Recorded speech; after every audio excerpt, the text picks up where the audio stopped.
Immanuel, congratulations. Ini nih produsernya ya yang udah bikin teman-teman media nangis-nangis setelah sukses nih film box office Mencuri Raden Saleh, pertunjukan musikal juga Keluarga Cemara yang menyentuh hati. Nah, Christian kembali hadir dengan Home Sweet Loan. Emang seneng banget ya, goalsnya itu bikin nangis halayak ramai. Bagaimana? Apa yang ingin disuarakan sama Christian Immanuel lewat Home Sweet Loan? Selamat siang teman-teman media. Terima kasih banyak sekali sudah hadir ke press conference dan press screening dari film Home Sweet Loan. Memang dari saya pertama kali membaca buku Home Sweet Loan, waktu itu belum punya nomornya Almira.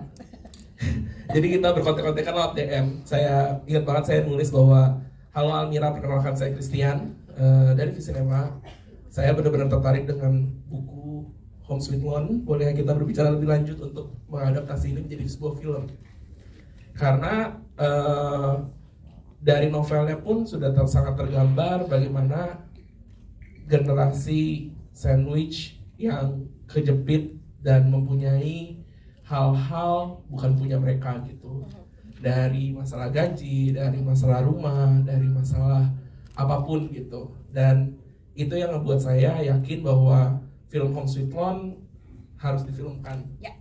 Dan memang ini saya beruntung, salah satu yang beruntung bahwa setiap project yang saya kerjakan bertemu dengan orang-orang yang tepat. Dan orang pertama yang saya ajak dan gak ada opsi yang lain adalah sutradara sahabat saya sendiri, Sabrina. Walaupun saya kenal Sabrina dari 2015, dari sama-sama bukan jabatannya filmmaker, dan memang kita berdua tuh adalah seseorang yang merasa real, klop satu sama lain. Bukan artinya semua baik-baik saja, tapi berantem iya, bentak-bentakan pernah, ngabek-ngabek diem-dieman pernah. Betul, itu bersahabat ya. Dan memang project ini sangat spesial karena setelah Terlalu Tampan kita lama tidak mempunyai project bersama. Dan menurut saya dalam sepanjang karir saya mau mempunyai karya dari sutradara yang seumuran dengan saya, seperjuangan dengan saya, dari awal karir sampai sekarang sama seperti saya, dan nggak ada orang lain selain The one and only. The one and only yang kamarnya kosnya sebelah saya. Jadi ada apa-apa tinggal ngetok langsung. Betul, memang nggak banyak hal yang dari Home Sweet Loan itu berdasarkan hasil curhat tentang kehidupan bersama Sabrina. Dan pada saat Home Sweet Loan kita agree untuk menjadikan ini film selanjutnya untuk kita, itu rasanya sama seperti membuat apa yang kita rasakan dan mencoba menyampaikan itu ke semua orang yang ternyata itu adalah hal yang sangat susah untuk disampaikan. Benar. Saya beruntung, saya punya Sabrina. Kaluna beruntung, punya Dana, Mia, Tanis. Itu sebenarnya yang pengen disampaikan oleh saya sebagai produser melalui Home Sweet Loan. Christian Immanuel, wow, hal-hal yang left untold ya dalam menjadi seorang ataupun sandwich generations di film ini. Dikasih tahu gini loh rasanya hidup untuk menghidupi orang lain ya kan. Dan juga sekarang terima kasih untuk jawaban yang luar biasa. Berikutnya yang kosnya sebelahan nih sama Pak Produser ya, Sabrina Marsyalka lagi. Saudara juga ikutan menulis naskah ya. Banyak banget elemen-elemen yang menurut gue quote and quote warga ya. Gayung lope ya kan. Jangan lope warga soalnya. Terus token listrik habis, bunyinya selalu dinanti ya kan. Udah mau tidur bunyi ya. Lebih takut dari kentongan Hansip. Terus juga apa sih sebenarnya visi misi sama dari Shop sendiri waktu kasih elemen-elemen yang luar biasa itu di film Home Sweet Loan ini? Oke, selamat malam lagi grogi otaknya. Maaf ya. Selamat siang apa sore ya? Siang semua, terima kasih sudah datang. Terima kasih juga sudah menyempatkan waktu untuk nonton. Salah duduk nih kayaknya, ketularan. Ketularan kosongnya. Kirain ketularan, Masya Allah, tabarakallah. Oh ya, visi ketika menaruh ini ya. Maaf ya. Aku sih sebenarnya pertama kali ketika Christian menawarkan film ini dan akhirnya aku agree, itu satu yang benar-benar menurutku mutlak gitu. Aku ingin sampaikan di film ini adalah kehidupan yang sejujur-jujurnya gitu. Kehidupan yang mungkin buat orang lain tuh tidak tidak sinematik ya. Tidak, rasanya tuh enggan dibicarakan karena ya hal-hal yang sudah terlalu sering, terlalu banyak, terlalu biasa kita alamin. Tapi sejujur itu aku pengen menempatkan semuanya di film ini gitu. Dan aku ngerasa perjuangan Kak Luna itu perjuangan banyak orang, termasuk aku sendiri juga. Dan juga segamblang itu aku ingin menunjukkan bagaimana situasi-situasi yang bisa terjadi di dalamnya gitu. Dan juga sebisa mungkin aku tuh tidak mau menampilkan sesuatu yang memang tidak realistis di film ini gitu sih. Jadi kenapa rumahnya benar-benar bentuknya seperti itu gitu. Sebisa mungkin rumah tuh aku jaga benar-benar seperti apa sih rumah yang dihidupi dengan 3 kepala keluarga gitu. Ada 3 rice cooker, 3 kulkas. Rice cookernya juga jenisnya beda, itu kita sepakatin dengan tipe keluarganya seperti apa yang ada di situ gitu. Iya, sejujur itu. Dan kayak mungkin teman-teman di sini yang udah nonton akhirnya jadi melihat aku di sini mungkin treatmentnya cukup berbeda dengan 2 film sebelumnya gitu ya. Masalah penempatan kamera juga, gambar dan lain-lain. Aku menempatkan bagaimana ini benar-benar bisa menempatkan yang nonton tuh di dalam dunianya Kak Luna gitu. Dan walaupun tampak berantakan, walaupun tampak mundane gitu kadang terasanya, tapi itulah dunia kita yang jalani sehari-hari. Kebanyakan kita menjalani seperti itu gitu. Dan menurutku kedekatan itu yang aku ingin agar tetap sampai gitu kepada setiap yang nonton, karena menurutku film ini adalah film yang sangat personal dan juga aku tujukan benar-benar untuk hati setiap yang menonton gitu. Harus terkait, rasanya harus ya. Gitu sih. Jadi benar-benar aku pengen menunjukkan sebuah pergumulan, perjuangan hidup yang mungkin rasanya tidak indah gitu, tapi sebenarnya itu indah loh, karena indahnya nyata gitu. Karena ketika kita masih ada di dalamnya dan berjuang melewati itu suatu perjuangan yang indah buat setiap orang. Itu berarti mereka kuat, mereka tangguh gitu. Itu sih. Dan aku pengen merangkul juga setiap yang nonton di sini yang punya pergumulan yang sama atau mungkin serupa gitu, agar memiliki semangat lagi, agar tahu kalau misalkan segala yang mungkin rasanya bikin kita hancur dalam seketika itu ya mungkin itu fase hidup yang harus kita lalui gitu, tapi bukan berarti hidup kita jadi less important, less beautiful sih gitu sih. What a beautiful answer ya. Kalau gue sih yang warga banget Spotify nggak premium aja udah. Itu tergong gitu, ngakak banget gue. Ada tuh pikiran ya. Nah, adegan yang paling rumit banyak banget kayak tadi. Kalau waktu gue nonton tuh ada di stasiun dan segala macam, itu it's quite hard, right? Boleh diceritain ke teman-teman media adegan tersulit dari Home Sweet Home pada saat syutingnya. Siapa adegan ada Vita kayaknya.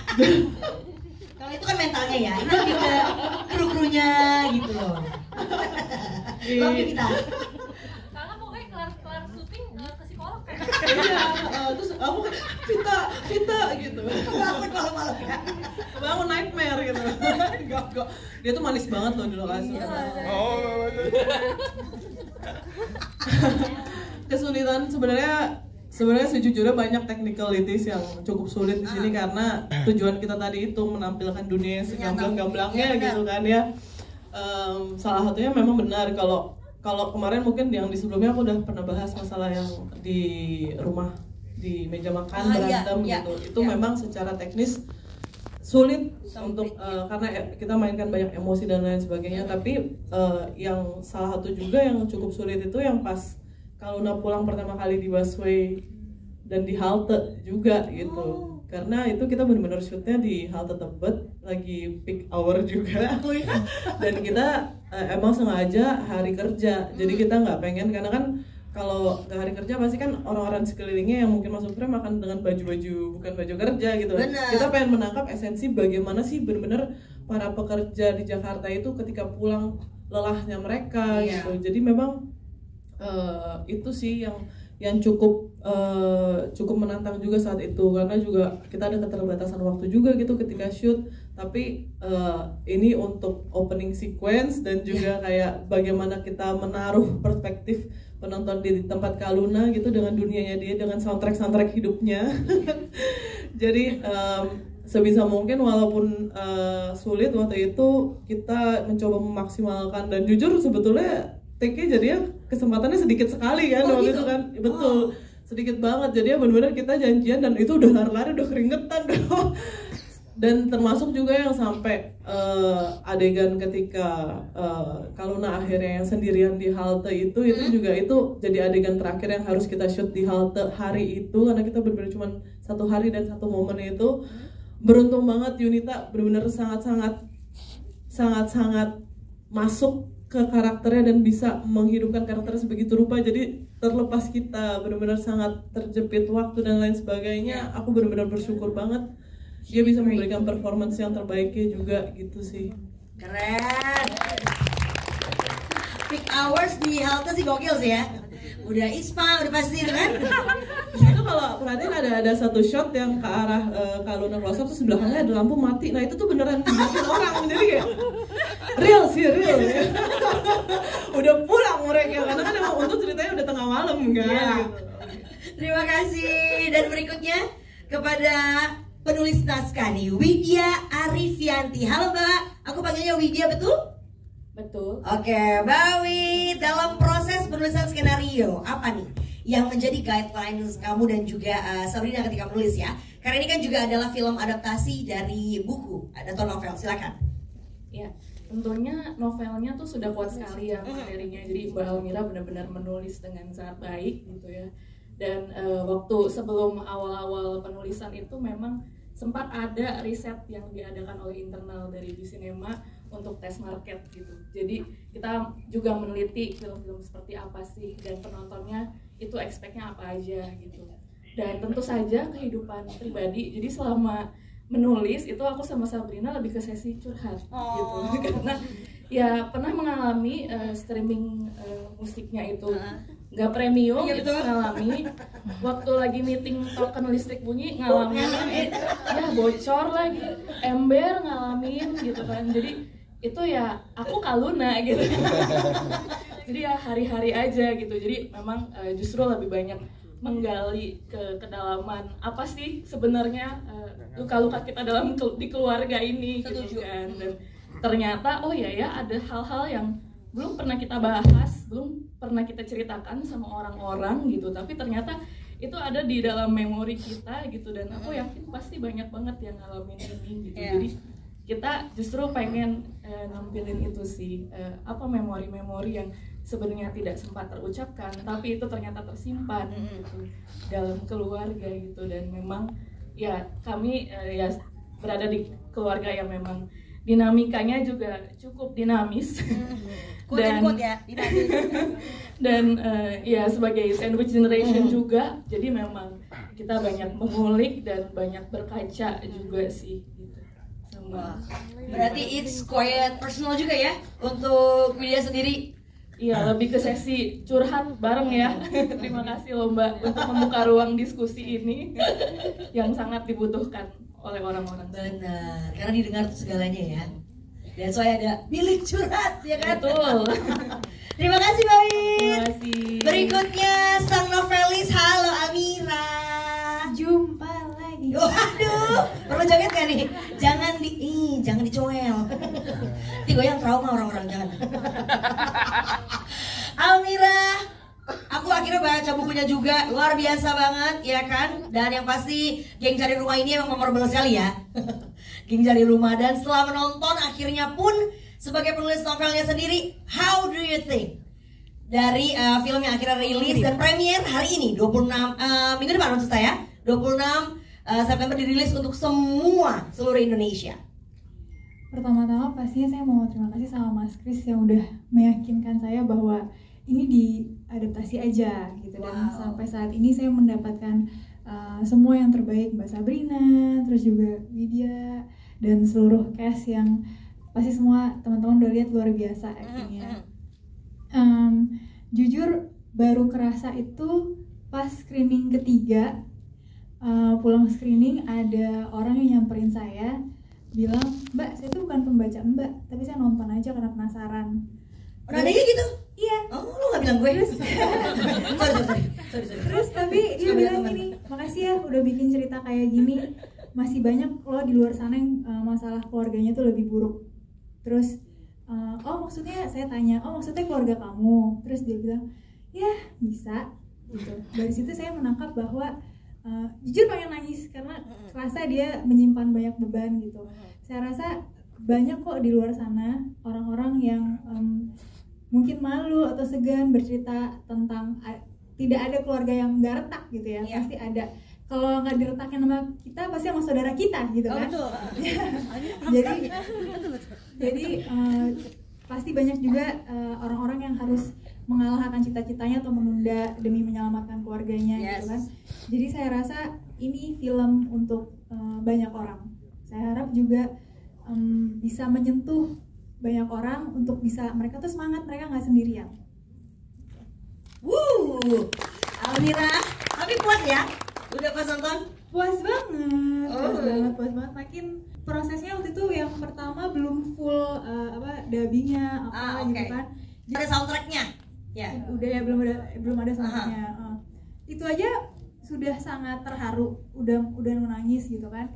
Terus ketawa juga lepas banget gitu ketika udah nonton yang udah versi fullnya itu nangis banget karena kerasa semuanya.